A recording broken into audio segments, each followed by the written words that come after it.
कि हमारे भारत में सैलरी का स्ट्रक्चर क्या है और एक डॉक्टर का जो एवरेज मासिक वेतन होता है वो कितना होता है। जैसे कि यूएसए है, कनाडा है, ऑस्ट्रेलिया है, इन सब जगहों पे डॉक्टर्स की सैलरी 1 लाख रुपए यूएस डॉलर होती है। बच्चों, ये चीज़ आप समझिए कि इनकी जो लाइफस्टाइल होती है बहुत ज़्यादा क्रिटिकल होती है यार। इनके लाइफस्टाइल में बहुत ज़्यादा चैलेंजेस होते हैं। नमस्कार प्यारे बच्चों, वेलकम टू नीट केजेस। मैं हूँ सचिन उपाध्याय, आपका नीट फिजिक्स मेंटोर।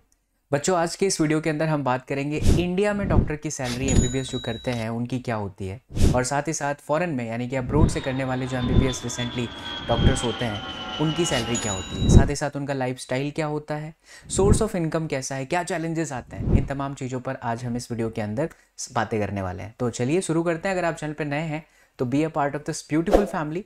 नीचे खूबसूरत सी बेल आइकन होगी, उसे भी दबा दीजिएगा, बिकॉज इसी तरीके की इन्फॉर्मेटिव वीडियोस हम लोग हमेशा वीक में लेकर के आते रहेंगे और आप तक पहुंचाते रहेंगे। सबसे पहले बच्चों, अगर हम बात करें इंडिया वर्सेस एब्रोड, और उसमें भी अगर मैं बात करूं कि हमारे भारत में सैलरी का स्ट्रक्चर क्या है और एक डॉक्टर का जो एवरेज मासिक वेतन होता है वो कितना होता है। देखिए, हमेशा ये डिपेंड करता है कि डॉक्टर का एक्सपीरियंस कैसा है, डॉक्टर का स्पेशलाइजेशन कैसा है, और साथ ही इस बात पे डिपेंड करता है कि वो किस प्रकार के जगह पर काम कर रहा है। क्योंकि गवर्नमेंट हॉस्पिटल हुआ तो डिफरेंस आ जाएगा, प्राइवेट हॉस्पिटल है तो डिफरेंस आ जाएगा। अगर एक recently pass out MBBS doctor का हम एवरेज सैलरी इंडिया में देखें तो पूरा रिसर्च करने के बाद पता चला है कि वो लगभग 50,000 रुपये से लेकर के 80,000 रुपये तक डिपेंड करता है।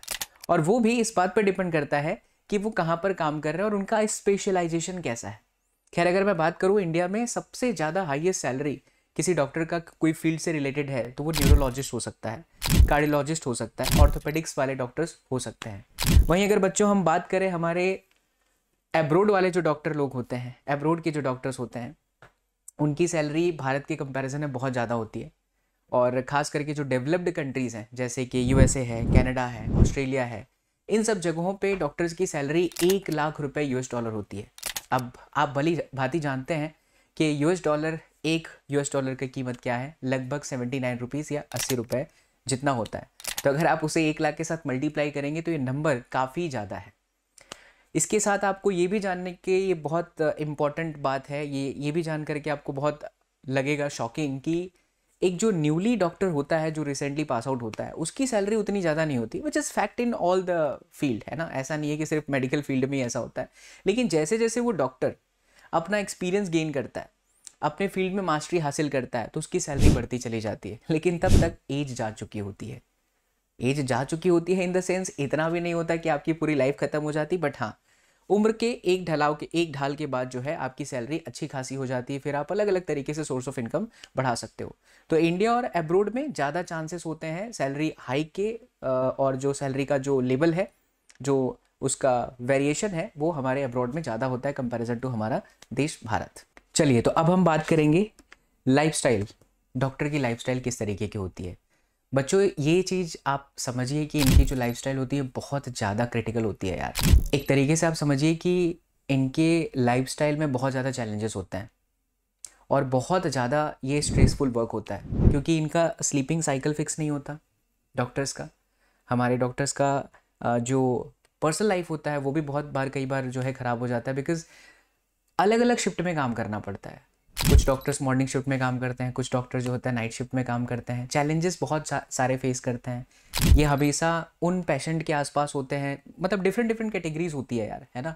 ऐसे पेशेंट के साथ होते हैं जो जिसकी वजह से इनका मेंटल लेवल पर भी थोड़ा फ़र्क पड़ जाता है। तो ये अपनी प्रोफेशनल लाइफ, पर्सनल लाइफ और अपनी जो हॉबीज़ होती है, एंटरटेनमेंट होता है, उन सबको साइड रखते हैं।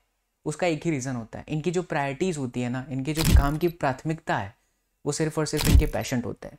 तो hats off to all the doctors, because ये आसान फील्ड नहीं है। लोगों को लगता है कि बस हमने नीट की परीक्षा दे दी, हम डॉक्टर बन जाएंगे, बट उसके पीछे बहुत सारे सेक्रीफाइस आपको आज भी करने हैं और थ्रू आउट द लाइफ करना है, थ्रू आउट द लाइफ करना है। इसीलिए हमारे कंट्री में ये नहीं है अभी, बट आई थिंक, मुझे लगता है कि होना चाहिए। बट फॉरेन में ये चीज़ है कि अपने डॉक्टर्स को, अपने टीचर को जो गवर्नमेंट होती है वो बहुत रिस्पेक्ट करती है। जैसे अमेरिका में देखा गया तो वहाँ पर डॉक्टर्स को अलग से बोनस दिया जाता है, अपार्ट फ्रॉम द सैलरी उनकी अलग से बोनस होती है, क्योंकि वो देखभाल करते हैं यार, लोगों की जान बचाते हैं। तो वो चीज़ कहीं ना कहीं मुझे लगता है हमारे कंट्री में भी होना चाहिए। तो लाइफस्टाइल से रिलेटेड आप इतना समझिए कि बहुत इरेगुलरिटीज़ है। इमरजेंसी केस आ गया, पेशेंट कुछ बहुत अच्छे डॉक्टर्स होते हैं, बिकॉज मेरा पर्सनल एक्सपीरियंस है मेरे फादर को लेकर के। तो मेरे एक फैमिली डॉक्टर हैं, मैं इवन रात को 2-2:30 बजे भी अगर उन्हें कॉल किया हूँ, जब पिताजी की कंडीशन थोड़ी क्रिटिकल हुई है, तब वो तुरंत कॉल पिक करते हैं और फिर मुझे गाइड करते हैं कि सचिन यहाँ जाना है। तो I know those kind of doctors. तो बहुत हार्ड वर्किंग फील्ड है यार, बहुत ज़्यादा चैलेंजेस होते हैं, आपकी पर्सनल लाइफ की तो बैंड बज जाती है ना। एंड आपकी कोई हॉबीज़ नहीं होती, आपका कोई फेस्टिवल नहीं होता है, अगर मान लीजिए कि कोई इमरजेंसी केस आ गया तो you have to go, because वही सिखाया जाता है। तो लाइफस्टाइल बहुत इनका क्रिटिकल होता है, लेकिन वो उसी चीज़ के लिए बने होते हैं। इसीलिए मैं कह रहा हूँ कि दिल से सैल्यूट है टू ऑल द डॉक्टर्स। अब हम आगे बात करते हैं बच्चों। अगर हम बात करें एक डॉक्टर की जो इनकम सोर्स होती है, वो बहुत सारे फैक्टर्स पर डिपेंड करती है। सबसे सरल तरीका होता है कि वो एक अच्छे खासे हॉस्पिटल में अर्निंग कर रहे होते हैं, सैलरी लेते हैं। वो शिफ्टिंग की भी सैलरी उनकी होती है कि लाइक जैसे अगर आईसीयू में कोई पेशेंट है तो एक बार वो डॉक्टर विजिट करता है तो उस पर उनको कंसल्टेंसी मिलती है, प्लस उनको मंथली सैलरी जो मिलता है हॉस्पिटल से वो अच्छा खासा मिलता है। टाइप ऑफ हॉस्पिटल पे भी डिपेंड करता है। गवर्नमेंट हॉस्पिटल है, अलग क्राइटेरिया है। प्राइवेट हॉस्पिटल है तो अलग क्राइटेरिया है। अर्बन एरियाज़ में है या भारत के किस जगह पर है, उस चीज़ पर ये बहुत ज़्यादा डिपेंड करता है। दूसरी उनकी जो सोर्स ऑफ इनकम होती है वो होती है उनके खुद का प्राइवेट क्लिनिक या हॉस्पिटल। बहुत सारे डॉक्टर्स अच्छे हॉस्पिटल के साथ भी टाइप होते हैं, जैसे हम मल्टी स्पेशलिटी हॉस्पिटल कहते हैं कि हर तरह का प्रॉब्लम्स का सोल्यूशन एक हॉस्पिटल में हो जाता है। बट उसके अलावा वो कुछ अपने प्राइवेट क्लिनिक्स उनके होते हैं। कुछ डॉक्टर्स के 2 भी होते हैं, 1 से 2, यानी कि एक 3-4 घंटे यहाँ बैठते हैं फिर वहाँ बैठ जाते हैं।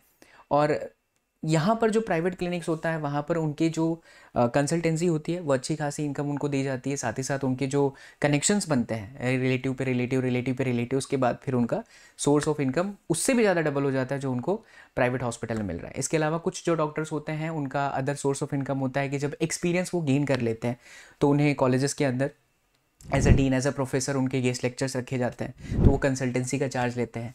इसके साथ ही साथ बच्चों कुछ डॉक्टर्स होते हैं जो अपने अपने नॉलेज का कंसल्टेंसी चार्ज भी लेते हैं। जैसे कुछ फार्मास्यूटिकल कंपनीज़ हैं तो वहाँ पर भी डॉक्टर्स की रिक्वायरमेंट होती है, तो वहाँ जा कर के भी जो है अपनी कंसल्टेंसी चार्ज लेते हैं। इसके अलावा कुछ रिसर्च पेपर होते हैं, जो लोग पीएचडी कर चुके होते हैं तो रिसर्च पेपर में उनके जो आर्टिकल्स छपते हैं फिर वो अपने नॉलेज को वहाँ शेयर करते हैं, तो उससे भी उनकी सोर्स ऑफ इनकम बढ़ती है। तो मल्टीपल फैक्टर्स हैं, बहुत सारी चीज़ें हैं। तो एक डॉक्टर बनना आसान नहीं है, लेकिन एक डॉक्टर बन जाने के बाद में रिस्पॉन्सिबिलिटीज़ भी बहुत सारी आती हैं, बट दिस इज़ लाइफ। इसीलिए डॉक्टर बनना जो है बच्चा बहुत सारे विद्यार्थियों का जो होता है सपना होता है। अगर आप मेडिकल की तैयारी कर रहे हैं तो जी जान लगाइए, एकदम अपना 200% लगाइए। और खान ग्लोबल स्टडीज़ पूरा परिवार बच्चों आप लोगों के साथ है।